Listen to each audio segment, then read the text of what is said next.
Pushing forward, Algerians seize the momentum and renew their demands for political change. Students, teachers and workers again called for an immediate end to the administration that has ruled Algeria for 20 years. They were spurred on by a declaration by the country's army chief, General Ahmed Kayed Salah, who in front of his troops declared the ailing president Abdelaziz Bouteflika too ill to serve. The general wants to trigger an article of the constitution that could bring down the president. He said the move would respect the demands of the Algerian people and ensure the continuity of the state. If Parliament approves the request, the Senate president would take charge until new elections can be held. A presidential vote was scheduled for April. But in February, the 82-year-old Bouteflika announced his intention to run for a fifth term, before withdrawing his bid and postponing elections indefinitely. General Kayed Salah's announcement came as a welcome news to many. This is a brave decision, and it's the first step on a path toward democracy, a path that is still long. We appreciate this step, and we are awaiting other steps. The movement will continue until the realization of a democratic republic, the Second Republic. It's a good step for the Algerian people. But we won't stop here. We'll keep up the movement, and we will keep watching what happens until we reach our aim, which is the change of government. They all have to go, God willing. As protests continue, the president's fate may now be in the hands of Parliament, which is likely to soon vote at the military's request.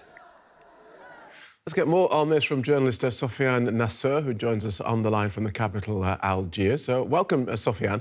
What has prompted these two pillars of the establishment, the army chief and the head of the ruling coalition partner, to join the popular calls for the president's resignation? I wouldn't call it like joining this movement. It's an attempt of hijacking it. What we're witnessing right now is the attempt of a certain fraction within the Algerian regime that is opposing Bouteflika's clan to take over and to take advantage of the weakness of the ailing president.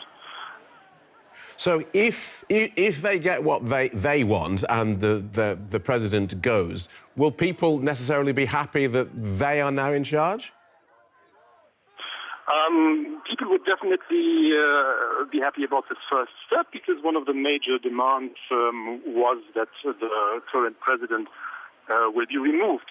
But the head of the National Democratic Rally, the RND, Ahmed Wahia, the former prime minister, is someone who was also massively attacked during all of these protests.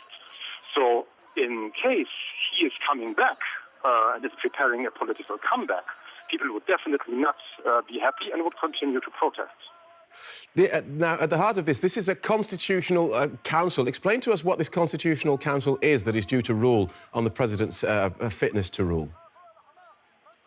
The Constitutional Council will not rule. The Constitutional Council is an institution whose president is appointed by the head of state, and its task is simply to figure out if the head of state is unfit to rule or not. And the next step would be to refer this question to the parliament. And the last word on this has the parliament in a vote. So the parliament has to vote by 2/3 and confirming this decision, and only then Abdelaziz Bouteflika would be removed from office. Well, this is clearly an interesting development. We'll keep our eye on it. Thank you for joining us, Sofiane Nasser from Algiers. Thank you.